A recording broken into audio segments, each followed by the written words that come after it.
Hello friends, for today's video I wanted to go through my personal top 10 fantasy romance books. A few things before we jump into it. First off, I would love to know what is your number one fantasy romance book you have picked up, and if you can't narrow it down to just a single book, feel free to mention a few different ones. I know for myself, I have made quite an effort to give this genre a fair go, because I definitely think that some of the ones that become staples of the genre, or some of the ones that are a little bit more popular, aren't actually the ones that tend to work for me. But I don't want to paint with a broad stroke and decide that the staples are all the genre has to offer, because just like with any genre, it doesn't even have to be a fantasy-centered one. It could be mysteries, it could be literary fiction, it can be contemporary romance.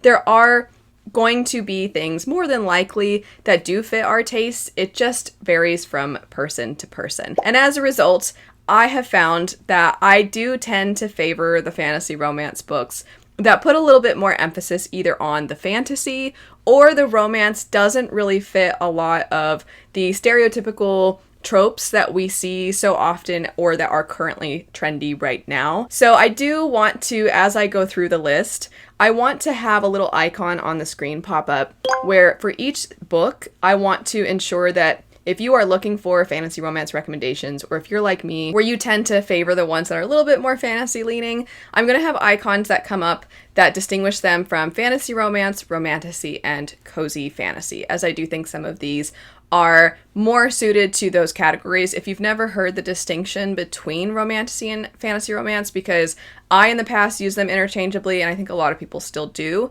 the main distinction is that fantasy romance, similar to historical romance, is a story that is a romance at its core. The thing that motivates the plot is the romance. The thing that keeps you as the reader intrigued and wanting to turn the page is the romance, but it is within a fantasy setting. Whereas romantasy is a story that is, just like the word itself, more of a blend of fantasy and romance, and those tend to be the ones that work a little bit more for me. I also think there's the occasional cozy fantasy that has a romantic subplot that I still would more so categorize it as cozy fantasy, but I also recognize why a lot of people who either like fantasy romance like those, or why some people might see them more associated with fantasy romance. I also really want to make clear that this is not necessarily a recommendations video, because these are my personal top 10, but if I have other videos where I go more in depth about if you like this, try that, or if you're kind of bouncing between fantasy and fantasy romance and you're wondering where to start from one genre to the next,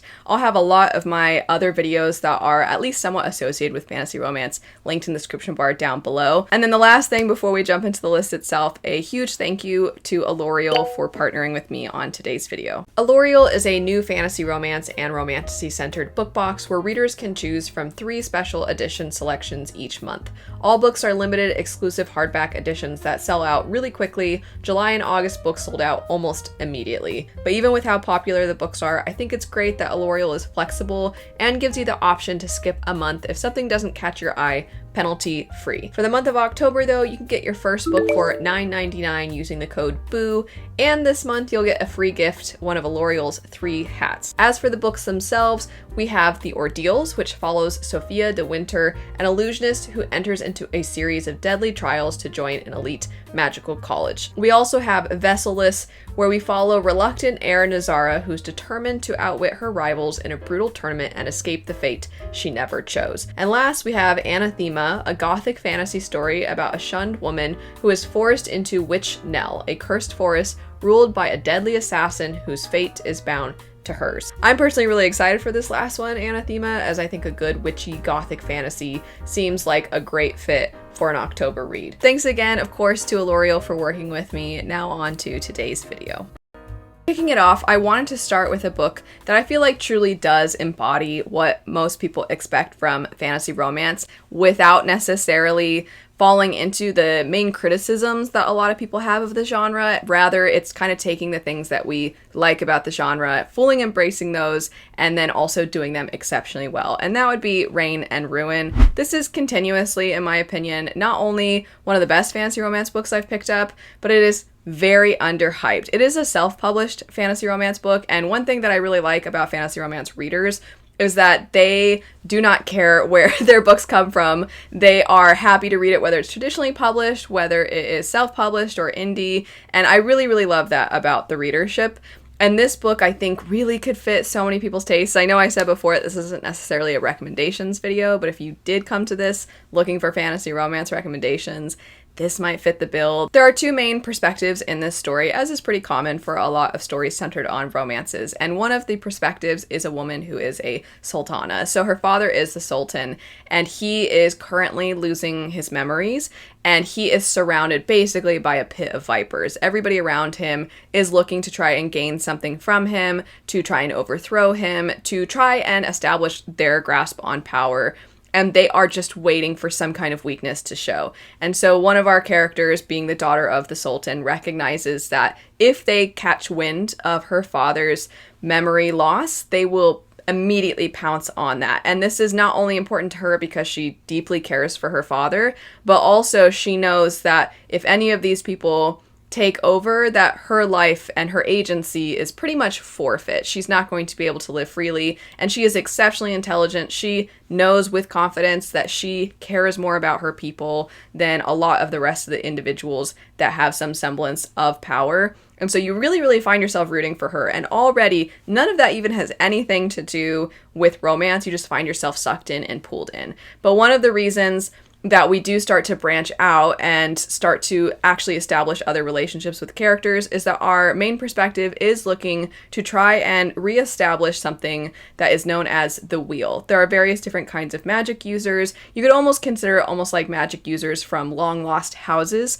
and the different magic users have different powers. And if they could find people who wield a significant amount of that power from each of these, what I'll call houses, as I did a moment before, if they could find all those people and have them come together, they could reestablish the wheel, which in the long run is going to be good for the entirety of their nation, as well as potentially help defend them against other people on the outside. In efforts to try and establish allies, our main character reaches out to another kingdom, and the person that is currently ruling there does not really want to go, so he sends his brother instead, and this is where you are introduced to the love interest of the story. Absolutely right off the bat, given the political intrigue side of things, and given how much our main perspective is concerned with people that are just trying to take advantage. She has her guard up. She's not sure if she can trust this person. He also recognizes that she wants something from his nation, from his power and his brother, and so he's on the fence as well. And so these two characters for a long time are kind of testing the waters, trying to distinguish what is being said because it's just a front, what's being said that's honest. I really think a lot of people get sucked into one person says one thing, but maybe they mean something else, and then when you wrap up attraction within all of that as well, and that feeling of each of the characters having this mystery with the other person in front of them, I just think it makes for a really intriguing plot line. Additionally, of course, I do appreciate the character development. I appreciate the character relationship building, not just with the characters romantically, but with the familial aspects as well. And additionally, I think that there genuinely feels like there's a threat that our characters are pushing back against. Deviating quite a bit, we next up have Half a Soul.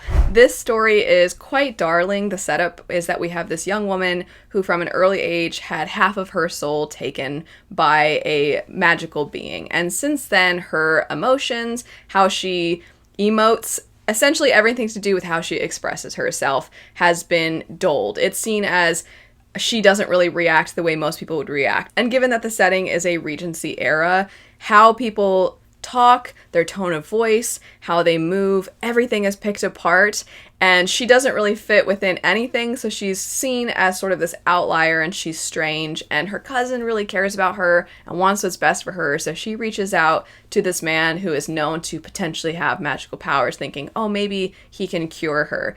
And he is very prickly, and he definitely has a lot of issues with how society is run. He really hates the way that the so-called elites turn a blind eye to a lot of the atrocities in the world, simply because it's not really seen as fashionable or polite to bring these things up. And he's pretty disgusted by all of that. And then here comes along somebody who doesn't seem to fit the norm, and not in a not like other girls kind of way, but rather she just truly is very different and eccentric, and he doesn't really know what to make of her initially, but maybe he doesn't really feel like there's anything to fix about her at all. The next two books both happen to have fae in them, so I'm going to group them together, and that would be Emily Wilde's Encyclopedia of Fairies, as well as Wicked King by Holly Black. And what I like about both of these is that the fae are a little bit more rooted in the folklore side of things. And given how much I really, really love world building and fantasy, and I do really like the ones that feel like they could have taken place in our own world, but what if all the stories and the lore, what if it was all real? I definitely think both of these stories fit within that. Within Emily Wilde's Encyclopedia of Fairies, we have our character, Emily, trying to discern a little bit more about the fae. She's trying to learn about them and research them, and she's dedicated her whole life to this endeavor. And in her pursuits, she definitely finds herself in danger quite often. She has a very charming, eccentric, and borderline aggravating coworker named Wendell who accompanies her whether she really wants his assistance or not, and the dynamics between these two I think are delightful. It reminds me a little bit of Howl's Moving Castle, which I think is really sweet and lovely, and so I really, really like their dynamics, and I like the folklore aspect of the fae. And then with Wicked King, it is a little random to be specifically highlighting a second book in a trilogy, but Wicked King in particular really, really elevated, I think, the trilogy for me. I enjoyed the first book well enough. The third book, I wanted a little bit more from it, but that second book was just so much fun because of the nature of the fae, where Emily Wilde is a human who's studying the fae within Cruel Prince and this trilogy. You're following the character Jude, who has grown up among the fae, despite the fact that she herself is a human, and so she is, as a result, at a huge disadvantage because she doesn't have their abilities or their powers, but the one thing that she does have is the ability to lie, which they do not have. And they all consistently, the way they speak, they're saying one thing, but they might mean another in a different way than the Regency era type of stories. But you're constantly trying to figure out how are they still speaking truth, but are actually meaning something else. And you never feel like you can just take what they're saying at face value. And I love the piecing together of that. And I really think that that was done the best in the second book. Everybody is deceitful. Everybody is a trickster. Everybody is trying to take advantage of everybody else. And how Jude fits into that and plays the game, I found to be exceptionally entertaining. Where those two books were centered on the fae, the next two are centered on witches, and that would be The Very Secret Society of Irregular Witches, as well as A Witch's Guide to Magical Innkeeping. Both of these, I would say, more so feel like either cozy fantasy, or you can almost see them as contemporary fantasy that have sprinkles of magic, which I just think makes them feel very, very enchanting, and I think elevates the feeling of coziness. And both of them, I think, do a great job of really having certain day-to-day things that so many of us can resonate with, despite the fact that we don't have magic in our own lives. For The Very Secret Society of Irregular Witches, you are following a young woman who is teaching these three little young witches how to control their powers so that they are not found out. And just the way that the three girls respond to her, how she responds to them, it's all very, very sweet. And the love interest in the story is somebody who's very, very protective of these little girls. And just seeing this almost sense of found family, not just with those 5 characters, but with some other characters as well, I think is really, really precious. And the found family is true of Magical Innkeeping as well. You follow a young woman who at one time had a huge amount of magical powers, and then she lost a lot of it when she brought her aunt back to life. But for her, it was worth it. However, her life has been definitely changed ever since she lost so much of her magic, and she wants to try and repair it if she can. There is this sort of sense of a loss of identity, a loss of self, and guilt when you grieve something to do with your own personal self. And then on top of all of that, you have other people that come in and out of this inn that are where the family aspect of the story, I would say, really starts to shine. There's somebody who comes along who maybe can help her restore her magic, or at the very least can help her research what might get her magic back. And this individual has a little sister. And just the way it comes together, I think, is very, very sweet. After that, we have Divine Rivals by Rebecca Ross, and something that I think that this author establishes really, really well is our characters as individuals first. Both of them have pasts, both of them have people they care about, both of them have complicated relationships with other individuals in their lives, and they have wants and dreams, and then they also are willing to put all that aside for the greater good. And seeing how they have to then try to find a way to gather through all of that. I think it makes it much more romantic. If you know nothing about Divine Rivals, the setup is that you have these two young people who are both very, very passionate writers, and they are essentially journalists. And within the story, you are following a war-torn land that is kind of off to the side. It's not really come to where they are yet. And as a result, there is sort of an effort to convince everyone of a certain narrative about this war. However, our characters know that maybe what they're being told to write about isn't the truth. And so they take it upon themselves to go to the front lines and actually see what's happening so that they can report on it honestly. And I really, really appreciate whenever we have characters who are journalists as the heroes of the story, because so often we don't really have that sort of outlook for our protagonists. And I thought it was very, very powerful. But additionally, when you're trying to see these characters fall in love within all of this going on around them, I think it has the ability to show just how much love can be something that is very difficult, but can be worth it if you can find it in your life, and how you can work together and support each other, and you can do so towards a greater good. I thought it was really, really well done. Next up on this list, we have Belladonna, of all things, and I say of all things because it doesn't really feel like any of the rest of the books on this list. A little bit of an outlier, but nonetheless, I did really enjoy this one. I think I came to this story at a time where some of the more subtle themes within the book actually really did resonate with me, as there are aspects of grief and the feeling of isolation when you are grieving the loss of loved ones. We have a character who it seems as though almost is cursed, because it seems like everybody around her always ends up dying, but she is destined to continue to live. And it even seems like maybe she has some power over death.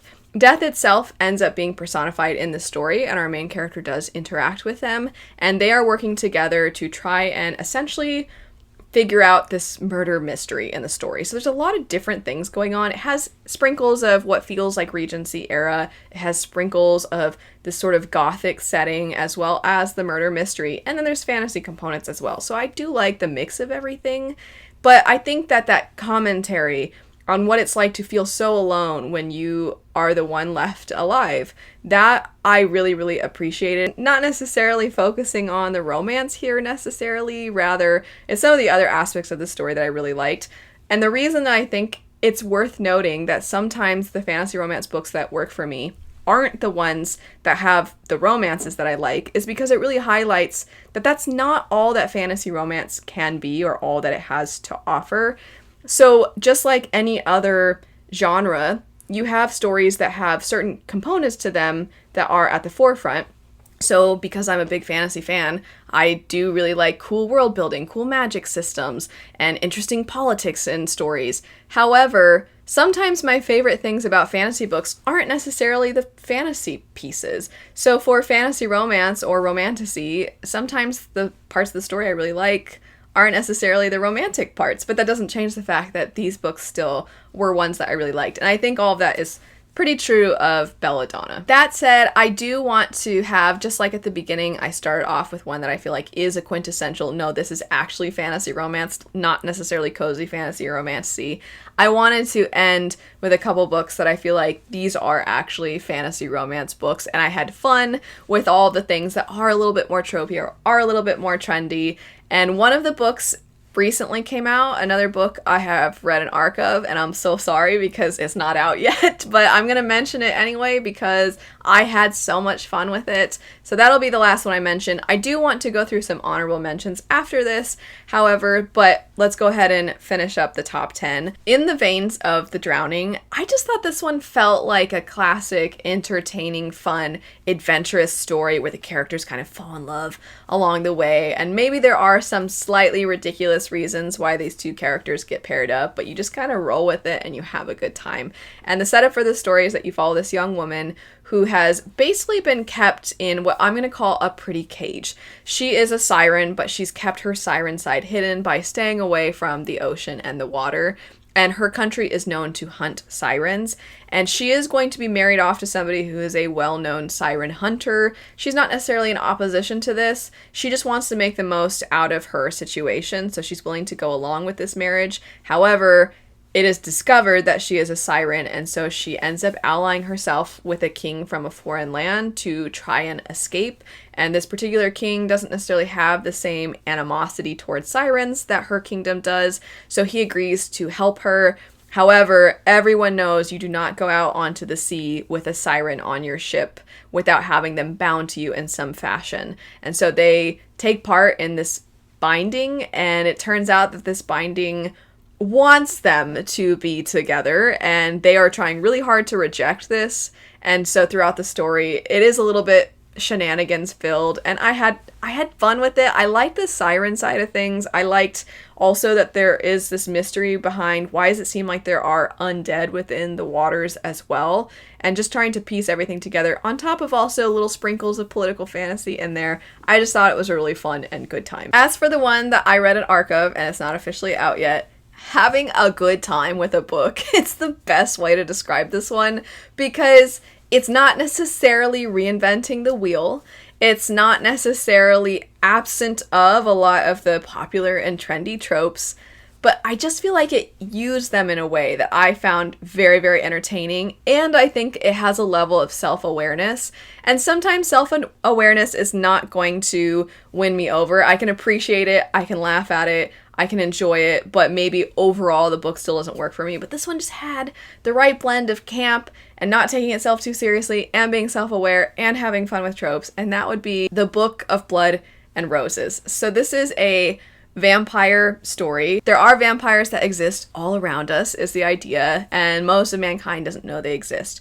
Our main character, however, does know they exist because vampires were the ones who murdered her parents. And ever since then, she has been determined to take out vampires and fight back against them. And she works for what is basically like the secret society of vampire hunters. They now want her to go undercover within this vampire academy that is accepting human students for what is basically the first time ever. And these particular vampires insist that they are different, that they actually only ingest synthetic blood, they do not feed off of humans, they want to live peacefully, they want to coexist, but our character isn't having any of it. So she's going undercover into this academy to try and find this particular valuable book that is supposed to be in this secret library, and if she can get hold of this book is going to reveal to the vampire hunters all of the various different weaknesses of the vampires so that they have a stronger chance of fighting back against them. But similar to In the Veins of the Drowning, through some shenanigans, our character finds herself accidentally having become, or start the process to become, a familiar for what I'm going to describe as a himbo vampire within this university. And this vampire is a woman who reminds me so much of Gideon from Gideon the Ninth. Not exactly, I don't want to give the wrong impression, but if I had to compare them to another character from fantasy and science fiction, I would say the Gideon comparison isn't necessarily too far off.